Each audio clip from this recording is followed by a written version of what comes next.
ନମସ୍କାର।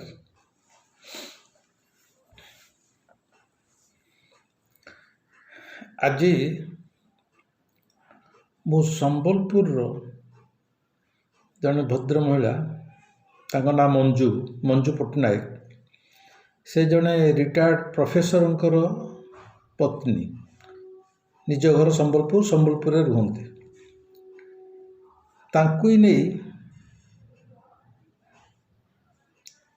ସିଏ, ତାଙ୍କ ସହିତ ମୁଁ, ମୋ ସହିତ ଜଗନ୍ନାଥ ବା ମୋର ପ୍ରିୟ କାଳୁ, ଏ ତିନି ଜଣଙ୍କୁ ନେଇ, ମାନେ ମଞ୍ଜୁ, ବିବୁଧ ରଞ୍ଜନ ଏବଂ ଜଗନ୍ନାଥ, ଏ ତିନି ଜଣଙ୍କୁ ନେଇ ଏଇ 2014 ମସିହାରେ ଗୋଟେ ଅଲୌକିକ ଘଟଣା ଘଟି ଯାଇଥିଲା।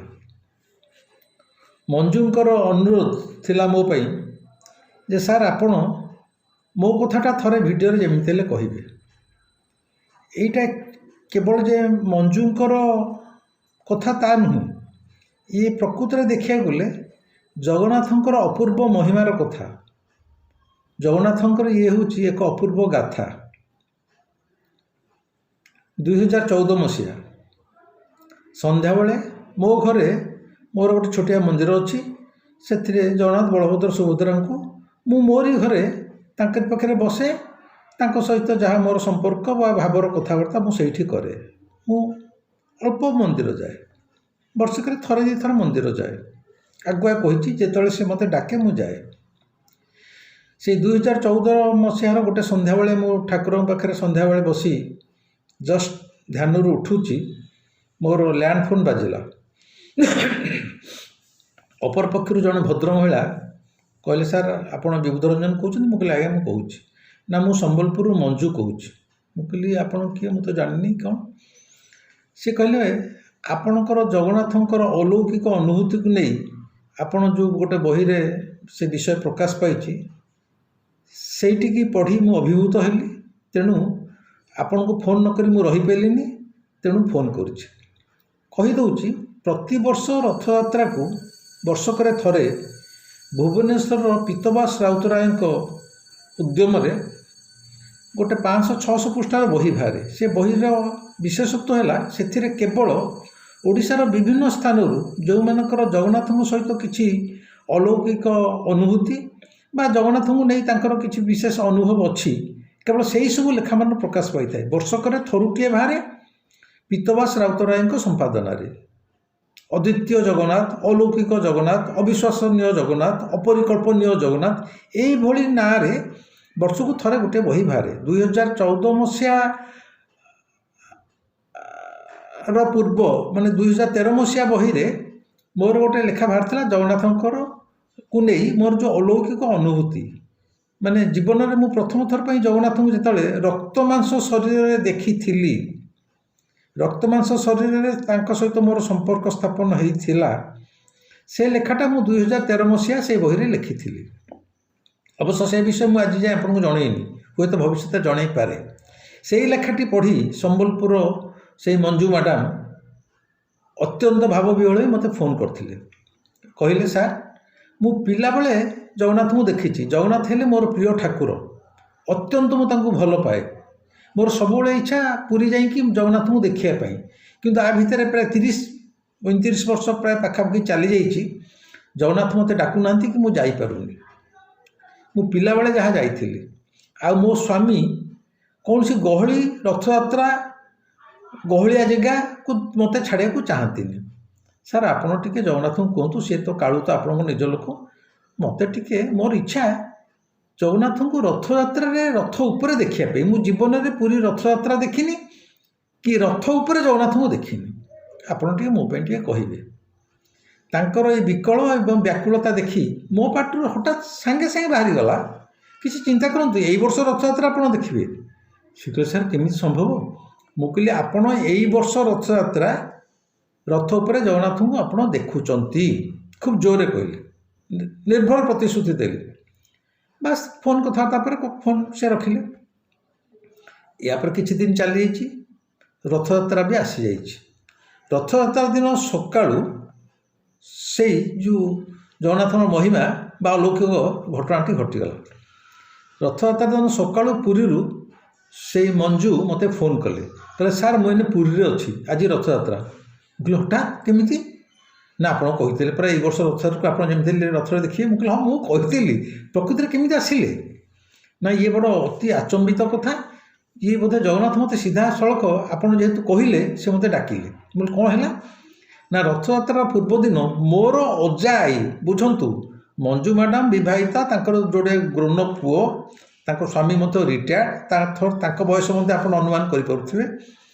ତାଙ୍କର ବୁଢ଼ା ଅଜା ଆଈ ସେମାନେ ହଠାତ୍ ଆସି ସମ୍ବଲପୁର ବସାରେ ପହଞ୍ଚିଲେ, କହିଲେ ଏ ବର୍ଷ ଆମେ କାଲି ରଥଯାତ୍ରା ଦେଖିବାକୁ ଯାଉଛୁ, ତୁ ଆମ ସାଙ୍ଗରେ ଚାଲେ। ପାଠ ବନ୍ଧୁ ଆପଣ ଟିକେ ଭାବିଲେ ଏଇଟା ପ୍ରକୃତିର ଗୋଟେ ଆଶ୍ଚର୍ଯ୍ୟ କଥା ନୁହଁ? ତାଙ୍କ ଅଜା ଆଈ କାହିଁ ହଠାତ୍, ଆଗରୁ କିଛି ଖୋଜ ଖବର ନାହିଁ, ଚିଠି ଦିଆ ନିଆ ନାହିଁ, କିଛି ନାହିଁ, ହଠାତ୍ ଆସି ପହଞ୍ଚିବା ଏବଂ ନାତୁଣୀକି କହିବା ଯେ ଆମେ ପୁରୀ ଯାଉଛୁ, ଚାଲ ତୁ ମୋ ପାଇଁ ଯିବୁ। ଇଏ ଏକଦମ ଆକାଶରୁ ପଡ଼ିଲା ଭଳିଆ ହେଇଗଲେ ଏବଂ ତାଙ୍କ ସ୍ୱାମୀ ମଧ୍ୟ ତାଙ୍କୁ ଛାଡ଼ିଲେ। ତେଣୁ ସେଇ ରାତି ଟ୍ରେନରେ, ସ୍ପେଶାଲ ଟ୍ରେନ୍ ଆସି ସେ ପୁରୀରେ ପହଞ୍ଚୁଛନ୍ତି। ମୋ ଦେହ ବି ରୋମାଞ୍ଚିତ ହୋଇଗଲା। ମୁଁ କହିଲି ସତରେ ମୁଁ କହିଥିଲି ଏଇ ବର୍ଷ ଆସିବେ। ଠାକୁରଙ୍କ ଅର୍ଥ ମୋର ସମ୍ମାନ ରକ୍ଷା କରିବା ପାଇଁ ପ୍ରକୃତରେ ମୋ କଥା ଯେ ସତ୍ୟ ହୁଏ ତାଙ୍କୁ ଡାକି ଆଣିଲେ। ଆଚ୍ଛା, ମଞ୍ଜୁ ମ୍ୟାଡ଼ାମ୍ କହିଲେ ସାର୍ ମୁଁ ତ ଆସି ପୁରୀରେ ପହଞ୍ଚାଇଛି, କିନ୍ତୁ ମୋର ଇଚ୍ଛା ଆପଣଙ୍କ ସହିତ ବଡ଼ଦାଣ୍ଡରେ ଛିଡ଼ା ହେଇ ଠାକୁରଙ୍କୁ ରଥରେ ଦେଖିବି, ଆପଣ ମୋ ପାଖାପାଖି ଥିବେ। ମଣିଷ ଗୋଟେ ଏଭଳି ଜୀବ, ତାର ଯେତେବେଳେ ଗୋଟିଏ କାମନାର ପୂର୍ତ୍ତି ହେଇଯାଏ ସେ ତାପରେ ପୁଣି ଆଉ ଗୋଟେ କାମନା କରିବ। ସେ ଗୋଟେ କାମନା ପୂରଣ ହଉ ତା ମନ ଭିତରେ ଆଉ ଗୋଟେ କାମନା ପୁଣି ଆସିଯାଏ। ମୁଁ କହିଲି ଦେଖନ୍ତୁ ରଥଯାତ୍ରାରେ ଲକ୍ଷ ଲକ୍ଷ ଲୋକ, କାହିଁ କେତେ ଗହଳି। ଏକରେ ମୁଁ ଆପଣଙ୍କୁ ଆଜି ଯାଏଁ ରକ୍ତ ମାଂସରେ ଦେଖି ନାହିଁ, ମୁଁ ବି ଚିହ୍ନି ପାରିବିନି, ଏତେ ଗହଳି ଭିତରେ ଆପଣଙ୍କୁ ପାଇବି କେଉଁଠି? ତେଣୁ ମୋ ସହିତ ଛିଡ଼ା ହେଇକି ରଥଯାତ୍ରାରେ ଠାକୁରଙ୍କୁ ଦେଖିବା ବଡ଼ କଥା ନୁହଁ। ବଡ଼ କଥା ହେଉଛି ଆପଣଙ୍କର ଯେଉଁ ଏତେ ବର୍ଷର ମନୋକାମନା ସେଇଟା ପ୍ରଭୁ ପୂର୍ଣ୍ଣ କରୁଛନ୍ତି। ଆପଣ ଆକଣ୍ଠ ଉପଭୋଗ କରନ୍ତୁ, ମୋ କଥା ଭୁଲି ଯାଆନ୍ତୁ। ବାସ୍ ସଇଲା। ସେ ରଥଯାତ୍ରା ଦେଖିଛନ୍ତି, ରଥଯାତ୍ରା ଦେଖି ତାର ଦିନ ଫେରି ଯାଇଛନ୍ତି।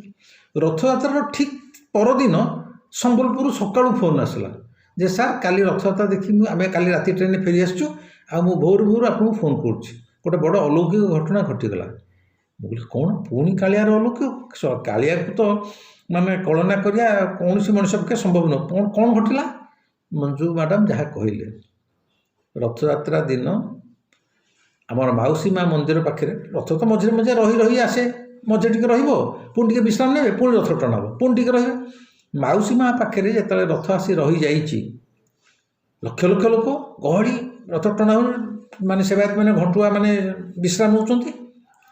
ଏତିକି ବେଳକୁ ମଞ୍ଜୁ ଦେଖୁଛନ୍ତି ରଥ ଉପରୁ ଜଣେ କେହି ସେବାୟତ ମେଞ୍ଚାଇ ତୁଳସୀ ମାଳ ଧରି ରଥ ଉପରକୁ ଓହ୍ଲାଉଛନ୍ତି। ସମସ୍ତେ ରଥକୁ ଜଗନ୍ନାଥଙ୍କୁ ଚାହିଁଛନ୍ତି, ତେଣୁ ଦେଖିବା ସ୍ୱାଭାବିକ ଜଣେ କିଏ ଓହ୍ଲାଉଛି।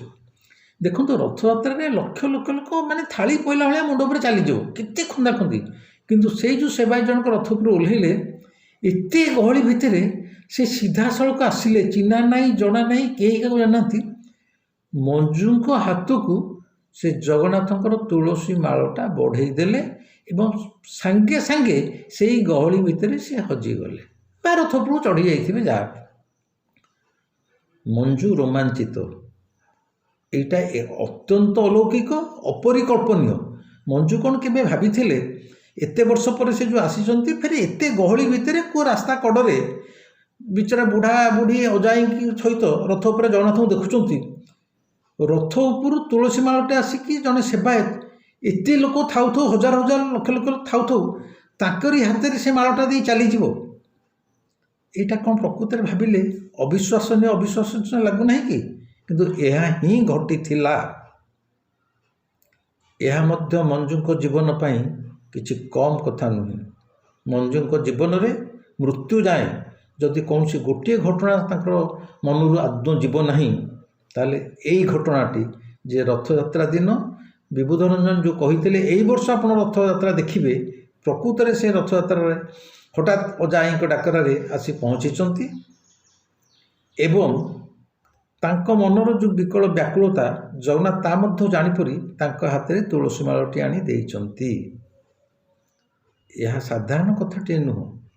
କଥା ଏତିକି, ଆଜି ମୋର ଶ୍ରୋତାମାନଙ୍କୁ କହିବାର କଥା ହେଲା, ଯଦି ମନ ଭିତରେ ତମର ଈଶ୍ୱରଙ୍କ ପ୍ରତି ବା ଠାକୁରଙ୍କ ପ୍ରତି, ସେ ଠାକୁର ତୁମର ଯିଏ ପ୍ରିୟ ହୋଇଥାନ୍ତୁ ନା କାହିଁକି, ଅତ୍ୟନ୍ତ ବ୍ୟାକୁଳତା ଥିବ, ଗଭୀର ଶୋଷ ଥିବ ଏବଂ ଗୋଟେ ଛଟପଟ ଭାବ ଥିବ, ଯେମିତି ଛଟପଟ ନହେଲେ ମରିଯିବି, ନିଶ୍ୱାସ ନେଇପାରୁନି, ଏମିତି ଛଟପଟିଆ ଭାବ।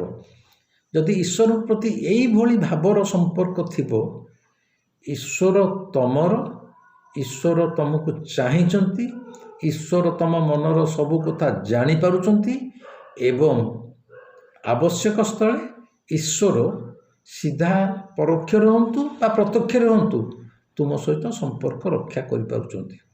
ଏଇ ହେଲା ସମ୍ବଲପୁରର ମଞ୍ଜୁ ପଟ୍ଟନାୟକଙ୍କର ଏକ ଜଗନ୍ନାଥଙ୍କୁ ନେଇ ଅଲୌକିକ କାହାଣୀ, ଅଲୌକିକ କଥା।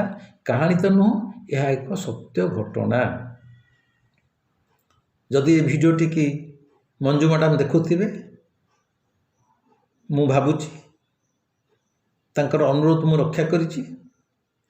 କେବଳ ମଞ୍ଜୁ ମ୍ୟାଡ଼ାମ୍ଙ୍କ ପାଇଁ ଏ ଭିଡ଼ିଓଟି ନୁହଁ, ଏଇଟା ସମସ୍ତ ଓଡ଼ିଆମାନଙ୍କ ପାଇଁ ମୁଁ କେବଳ କହିବାକୁ ଚାହେଁ ଯେ ଜଗନ୍ନାଥ ଗୋଟେ ନିର୍ଜୀବ କାଠ କଣ୍ଢେଇ ଆଦୌ ନୁହଁରେ ଭାଇ, ସିଏ ଗୋଟେ ଜୀବନ୍ତ ଛଳ ଛଳ ସତ୍ତା, ସବୁ ଜାଣୁଛି, ସବୁ ଦେଖୁଛି। କରୋନା କାଳରେ ମନ୍ଦିର ଭିତରେ ଚୁପଚାପ ବସିଛି ବୋଲି ଭାବନି ସେ ଶୋଇଯାଇଛି। ଏସବୁ ତାର ଲୀଳା। ତା ଲୀଳାରେ ଯଦି ଆନନ୍ଦର ସହିତ ଭାଗ ନେଲ, ମନରେ କୌଣସି ଅସନ୍ତୋଷ ଅଭିଯୋଗ ନ ରହି କାଳିଆ ପ୍ରେମରେ ଯଦି ତୁମେ ଡୁବୁକି ମାରିଲ, କାଳିଆ ବି ତୁମ ସହିତ ଆସିକି ଡୁବୁକି ମାରିବ। ଆଜି ପାଇଁ ଏତିକି। ତେବେ ଯେଉଁ ଲେଖାଟିକି ପଢ଼ି, ଯେଉଁ ଅଲୌକିକ ଘଟଣାଟିକି ପଢ଼ି ସମ୍ବଲପୁର ମଞ୍ଜୁ ମ୍ୟାଡ଼ାମ୍ ମୋତେ ଫୋନ୍ କରିଥିଲେ ଏବଂ ଯାହାଙ୍କ ସହିତ ଆଜି ଯାଏଁ ମୋର ଭାବର ସମ୍ପର୍କ ରହିଅଛି, ସେ ଏକ ମହାନ ଅଲୌକିକ ଘଟଣା। ତାକୁ ମୁଁ କେବେ ଆଗକୁ ଆପଣମାନଙ୍କୁ ନିଶ୍ଚୟ କହିବି। ଆଜି ଏ ଭିଡ଼ିଓଟି କେମିତି ଲାଗିଲା ମୋତେ ନିଶ୍ଚୟ ଜଣାଇବେ। ଯେଉଁମାନେ ଏ ଚ୍ୟାନେଲଟିକୁ ପ୍ରଥମ ଥର ପାଇଁ ଦେଖୁଥିବେ ଦୟାକରି ସବସ୍କ୍ରାଇବ୍ କରିବେ, ତାହେଲେ ମୁଁ ଉତ୍ସାହିତ ହେବି। ନମସ୍କାର, ଜୟ ଜଗନ୍ନାଥ, ଜୟ କାଳିଆ, ଜୟ ମୋ କାଳୁ। ନମସ୍କାର।